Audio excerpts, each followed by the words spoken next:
Good morning, class. I hope you all had a great night and looked at some of the resources I provided for you. I hope that you had fun exploring the world. Yesterday, we covered the rivers and bodies of water. Today, we are continuing our tour of the world, focusing on mountain ranges and meeting the cultures and nations that started civilization in our world. We are still primarily in the 14th century for right now. So let's get started. Put on your hiking boots because we are going to be hiking some of the highest peaks today. The Alps are the highest and most extensive mountain range system that lies entirely in Europe, stretching approximately 750 miles across 7 alpine countries from west to east: France, Switzerland, Italy, Liechtenstein, Austria, Germany, and Slovenia. The Alpine Arch generally extends from Nice to the western Mediterranean to Trieste on the Adriatic and Vienna at the beginning of the Pannonian Basin. Mount Blanc spans the French-Italian border and at 4,809 meters or 15,778 feet is the highest mountain in the Alps. The Alpine region area contains 128 peaks higher than 4,000 meters. Evidence of human habitation in the Alps goes back to the Paleolithic era. This era is known for farming, cheese making, and woodworking, which still exists in alpine villages. The Andes Mountains rise along the western side of South America. They are the world's longest mountain chain with many peaks over 20,000 feet. The Andes consist of a vast series of extremely high plateaus surmounted by even higher peaks that form an unbroken rampart over 5,500 miles from the southern tip of South America to the continent's northernmost coast of the Caribbean. Recent geological studies suggest that for millions of years the Amazon River flowed in the opposite direction, east to west, but the Andes Mountains formed and blocked the flow to the Pacific Ocean and caused it to switch directions to flow to the Atlantic Ocean. The Himalayan mountains in Asia separate the plains of the Indian subcontinent from the Tibetan Plateau. The Himalayas cross 5 countries: Bhutan, India, Nepal, China, and Pakistan. The Himalayan range is bordered on the northwest by the Karakoram and Hindu Kush ranges, on the north of the Tibetan Plateau, and on the south by the Indo-Gangetic Plain. I probably mispronounced that one too. The major rivers of the Indus River and the Ganges and rise in the vicinity of the Himalayas. The Himalayas are profoundly shaped the cultures of South Asia and Tibet. The Urals are a mountain range that runs approximately from north to south through western Russia,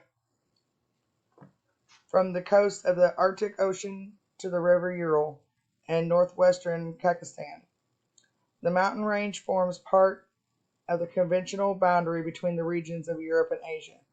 The Ural Mountains are one of the richest mineral regions in the world, containing more than 1,000 varieties of valuable minerals such as metal ores, coal, and precious and semi-precious stones.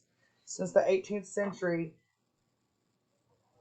the mountain ranges have contributed significantly to the mineral sector of Russian economy. The Scandinavian mountains run through the Scandinavian peninsula. The western side of the mountain drops off into the North Sea and Norwegian Sea, forming the fjords of Norway, whereas to the northeast they gradually curve toward Finland. They form the border between Norway and Sweden.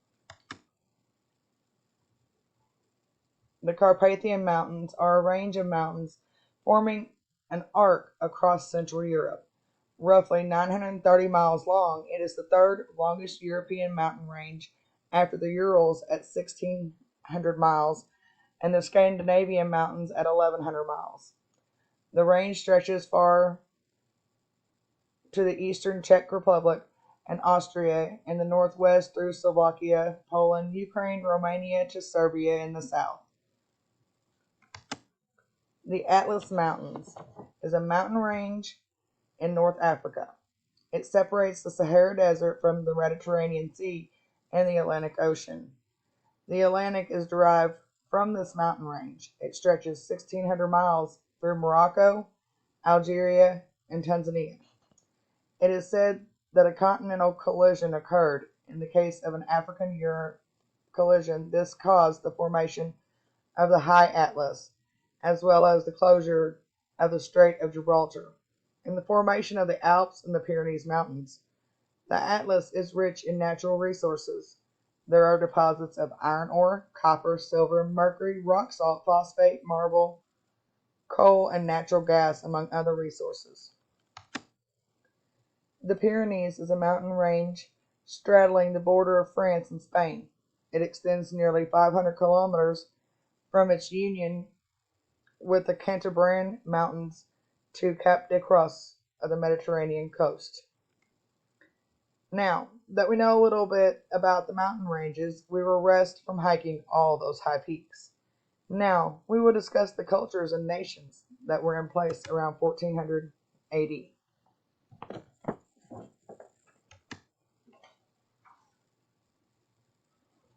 The Ming Dynasty was the last Orthodox dynasty of China ruled by the Han people.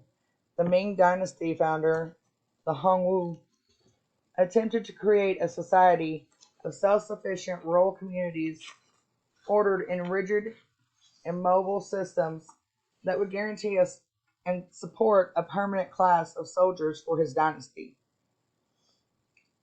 Yuanwen Emperor, curtailed by his uncle's powers, the Jinyuan campaign, an uprising that placed the Prince of Yan upon the throne as the Yongle Emperor in 1402.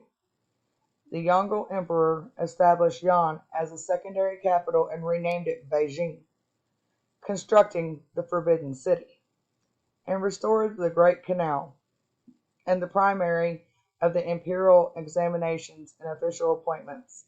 By the 16th century, the expansion of European trade spread the Columbian exchange of crops, plants, and animals into China, introducing chili peppers to Sichuan cuisine and highly productive maize and potatoes, which diminished famines and spurred population growth. The growth of Portugal, Spanish, and Dutch trade created new demand for Chinese products and produced massive influx of Japanese and American silver. The Ottoman Empire was a great Islamic world power for 500 years. It was founded in northern Turkey at the end of the 1300s. As devout Muslims, the Ottomans believed in their duty to fight and defend their religion against unbelievers. In a series of jihads, or holy wars as they're called, they enlarged their empire in all directions. The chief victims of Ottoman aggression were the Christian empire of Byzantium. I probably just messed that one up too. In 1483, the Ottomans captured Constantinople. It became the capital of their empire until the 1800s. From the 10th to the 17th century, Russia was ruled by a noble class known as boyars, above whom was the Tsar. The groundwork leading up to the establishment of the Russian Empire was laid by Ivan III, who ruled from 1462 to 1505. He tripled the territory of Russian state and laid its foundation, renovating the Moscow Kremlin and ending the dominance of the Golden Horde. The Golden Horde was originally a Mongol and later a Turkesaz Khanate, established in the 13th century, and originated in the northwestern sector of the Mongol Empire. The territory of the Golden Horde at its peak extended from Siberia and Central Asia to parts of Eastern Europe, from the Urals to the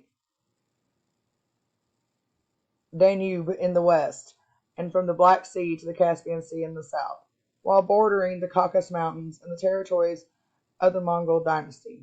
However, soon after the 1396 invasion of Timur, the founder of the Timurid Empire, the Golden Horde broke into smaller sections which declined steadily in power. At the start of the 15th century, the horde had fell apart.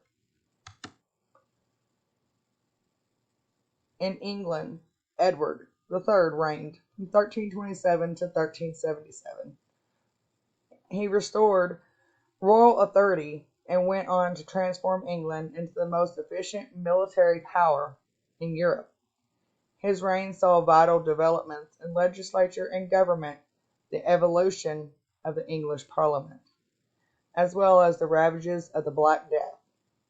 After defeating, but not subjugating, the Kingdom of Scotland, he declared himself rightful heir to the French throne in 1338, but his claim was denied due to the Celiac Law. This started what would become known as the 100 Years' War. Okay, class, we will stop there today. Remember to check Google Classroom for any assignments and resources to go along with today's lessons, to find the notes and go over them. We are coming up on a test, so be sure to read over them. Until we meet for our next adventure, have a great night.